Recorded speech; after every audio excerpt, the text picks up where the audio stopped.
Auditeurs, amis, téléspectateurs, abonnés, salam alaikum, marhaba bikoum. Comme à notre habitude, vous savez bien qu'on va commencer par une basmala et une salat ala nabi. Bismillah ar-Rahman ar-Rahim, wa salatu wa salam ala shaf al-mursalin, al-Habib al-Mustafa, kashif al-Ghumma, shafi al-Umma.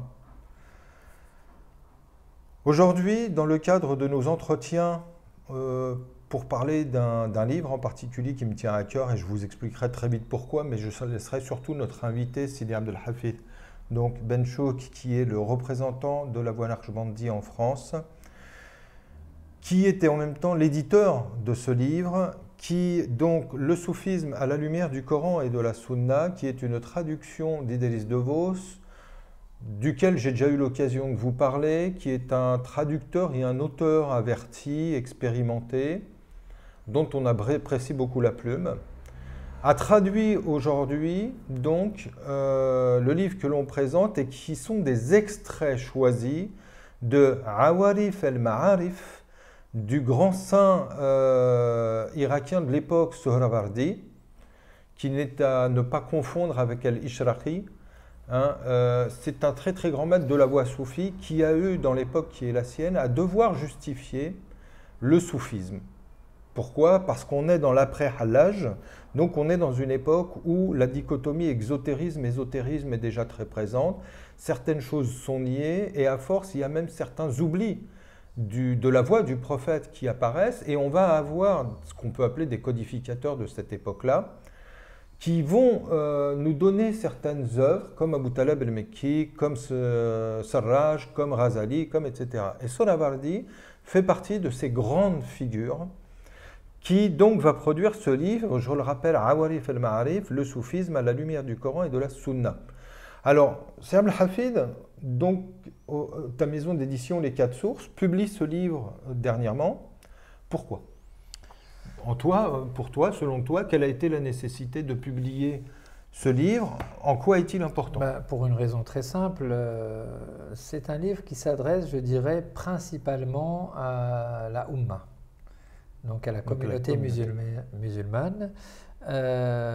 Pourquoi la communauté musulmane? Parce qu'il y a aujourd'hui des assertions qui sont tout à fait fausses, comme quoi le soufisme serait issu pour les uns du christianisme, pour les autres du bouddhisme, pour les autres une invention, une bid'a, etc., etc. Oui, qui serait du néoplatonisme, voilà, issu de la Grèce antique, etc. Voilà, des tas d'assertions qui ne sont pas fondées. Et là, en découvrant cet ouvrage de Sohrawardi, Awarif el-Ma'arif, donc en le lisant petit à petit, on s'est rendu compte qu'il était truffé de hadiths et de versets du Coran. Donc on a beaucoup de livres aujourd'hui salafis qui se présentent souvent, ceci selon le Coran et la Sunna, selon le Coran et la Sunna. Et là on se dit, mais il n'y a pas plus Coran et Sunna que ce livre de Sohrawardi qui parle du soufisme.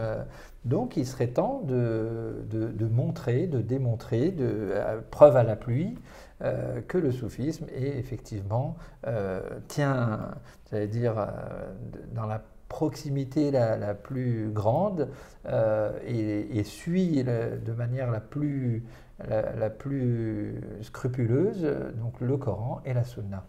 Et c'est pour cela qu'on a fait ce livre. Après, le choix d'Idriss de Vos, c'est parce qu'effectivement, comme tu le rappelais très bien, c'est une plume magnifique et donc effectivement, on n'a pas envie de voir traduit des livres de cette qualité par n'importe qui. Et grâce à Dieu, il a accepté et il a fait un magnifique travail.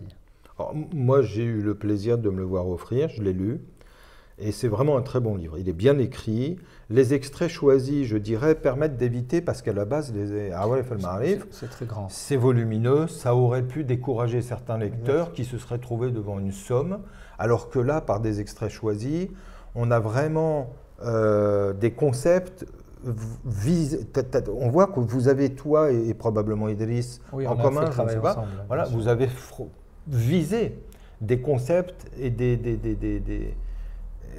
des points doctrinaux finalement qui très souvent sont ceux qui posent problème et qui sont un peu les pierres d'achoppement entre l'exotérisme et l'ésotérisme. Or là, ce qui est fort, c'est que justement les réponses d'abord ont une dimension de cohérence et de logique, mais secondo sont appuyés sur le Coran et la Sunna. Et là donc on s'aperçoit bien que le soufisme est un héritage prophétique, même si aujourd'hui, et ce qui à mon avis, là c'est vraiment un point qu'il faut clarifier, on a dans les milieux soufis, on a des mauvais exemples. Ah oui, ça c'est sûr, hein, Mais ces maîtres-là, partout. Ces maîtres-là, on parlait déjà à leur époque. Tirmidhi, par exemple, dans le Sceau des Cinq que j'ai traduit, il a tout un chapitre sur les charlatans. Et en fait, à mon avis, moi, il a été bon justement de prévenir à travers cet écrit que s'il y a dans le soufisme, mais pas que, il y en a aussi en islam, comme il y en a dans tous les domaines, comme dans le christianisme, comme dans tout ce qu'on veut, il y a des mauvais exemples. Il y a des gens qui comprennent mal, qui pratiquent mal, etc. Mais ce n'est pas pour ça qu'il faut prendre quelques cas particuliers et en faire une généralité. Or, ce livre-là, je trouve, revient.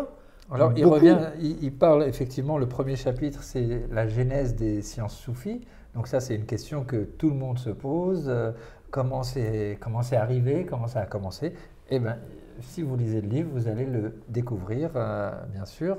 Et effectivement, les chapitres ont été choisis pour effectivement cheminer tout doucement vers le choix, on va dire, ou le non-choix, en tout cas la compréhension de ce qu'est le soufisme, qui est défini comme le cœur de l'islam, hein, bien sûr. Qui correspond à l'ihsan, c'est-à-dire la vertu suprême en islam, dans le fameux hadith de Jibril que je te laisserai rappeler. Bien sûr, le hadith de Jibril, donc tout le monde le connaît, où le prophète se voit demander par l'ange Gabriel, alayhi salam, qu'est-ce que l'islam? Puis il répond donc les 5 piliers. Qu'est-ce que l'iman? Effectivement, donc c'est la foi, les 6 conditions de la foi. Puis là, qu'est-ce que l'ihsan? Et là, il lui dit An ta'budallah ka'annaka tara, fa in lam takun tara, fa innahu yarak. C'est d'adorer, de te consacrer. D'ailleurs, ça on a trouvé cette petite traduction du mot ubudiyya, se consacrer à, parce qu'il y a le mot sacré dedans aussi. Donc de te consacrer à Dieu comme si tu le voyais, car si tu ne le vois pas, lui te voit. Donc effectivement, c'est de faire le mieux que tu peux, donc d'être dans l'excellence à chaque instant. Et c'est effectivement le devoir de chaque être humain. Parce que le soufisme, je dirais que c'est un nom. Mais sa réalité, c'est tout simplement l'islam dans toute son ampleur, dans toute sa largeur et dans toute sa hauteur et de sa profondeur. C'est le modèle mohammedien. Exactement. Et c'est en fait surtout ce que montre ce livre-là, c'est que finalement le soufisme n'est pas autre chose que l'application du Coran et du modèle prophétique. Tout à fait, mais dans sa compréhension totale et non pas de rester coincé sur un aspect vestimentaire ou sur un aspect doctrinal précis. Bon, doctrinal si, ça, dogmatique. Dogmatique, voilà, ou comme on le voit aujourd'hui, si tu ne fais pas ta prière de telle manière, ça n'est pas accepté, alors qu'effectivement il y a une latitude dans le prophète lui-même avait une certaine latitude dans la façon dont il accomplissait les rites et qui ne sont pas enfermés dans où il se focalisait sur l'esprit du rite plus que sur le corps et la forme du rite. Voilà, mais ne pas tomber non plus dans le penchant inverse. Dans le penchant inverse, de garder que l'esprit sans le rite. Et renier la forme et voilà. La pratique. Voilà. Mais aujourd'hui, on voit beaucoup de gens qui se tiennent à la forme, mais qui oublient l'esprit. On parle dans la communauté. C'est finalement 2 excès inverses.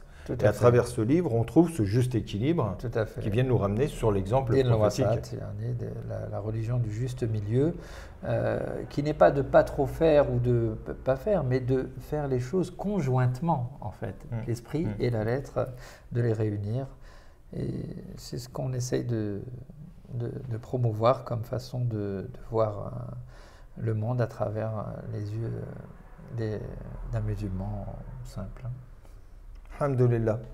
Chers auditeurs, donc vous comprendrez que je ne peux que vous encourager à lire et à relire ce livre qui personnellement me tient à cœur parce que c'est vrai que c'est dans le panorama des traductions, voire des livres d'auteurs sur le sujet. Moi-même, j'ai écrit un livre sur le soufisme et pourtant il est vrai que cette question de valider le soufisme aux yeux du Coran et de la Sunna, moi je n'en parle que sur quelques lignes, voire une page, pas plus. Là, on a tout un livre qui est dédié à cette question, avec un argumentaire précieux, un argumentaire cohérent, scientifique, référencé.